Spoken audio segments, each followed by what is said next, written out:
माने कभी ना माने दिल कभी ना माने जाने या আজকাল ব্লগে থাকতেছে আমি সানরাইতে কি করছি না করছি এটাই।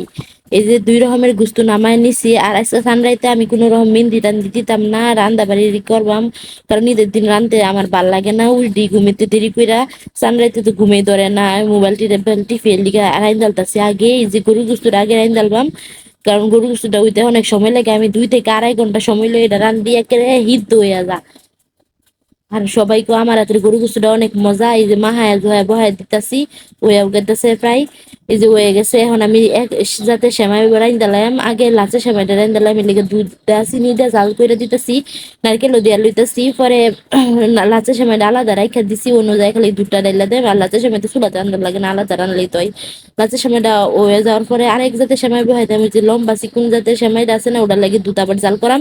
আর ওই সেমাইটা চুলার মধ্যেই রান্ধন লাগে, ওটা আলাদা নামাইলে হয় না। এই যে এটা লাগে এই দুধটা জাল করতেছি।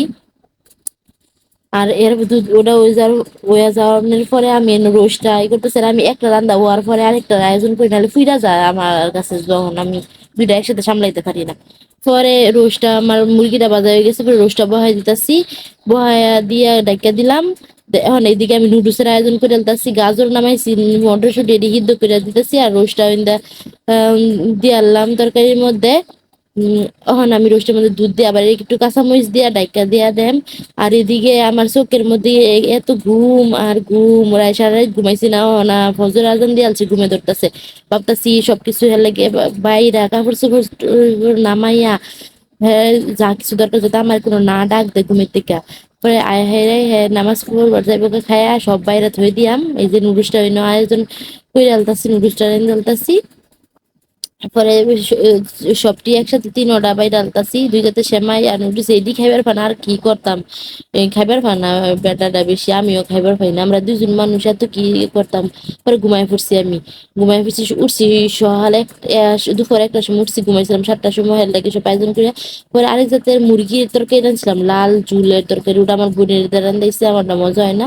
আর পোলাও আর ভাত আমি রাঁধছি, যে তরকারিটা আমার বোনের রাঁধতেছে, আর রুষ্টিটা আমি রাঁধছি, পরে খাইতাছে।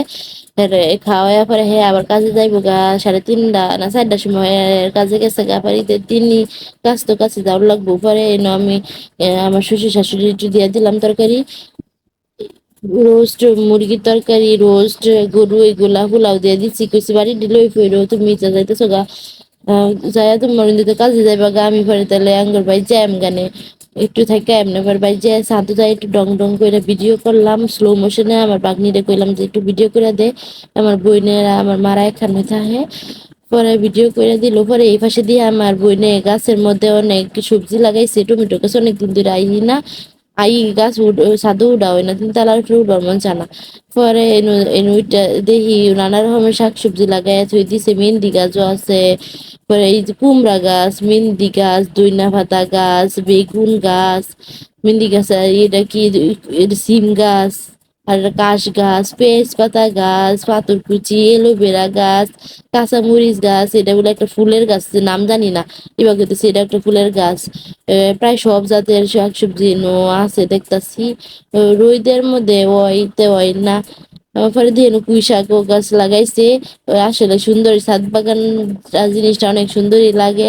পরে আবার টমেটোটা আটাইতেছি, আমার আটাইতে ভালো লাগে, কারণ গাছের জিনিস ছিঁড়তে ভালো লাগে, আটাইতে ভালো লাগে। এবার সন্ধ্যা হয়ে গেছে, আমার বাগনারা আবার আমার কাছে আইছে, আমার 2টা মোবাইল, একটা হেরা দেখতেছে আর কার্টুন দেখতেছে। আর হেই করো আমার কম্পিউটারে আমার বাগনি বা সাবিনা সাদিয়া হেরা নাটক দেখতেছে। আমার ভিডিওটা যদি ভালো লাগে তাহলে লাইক কমেন্ট ও শেয়ার করে পাশে থাকবেন যে।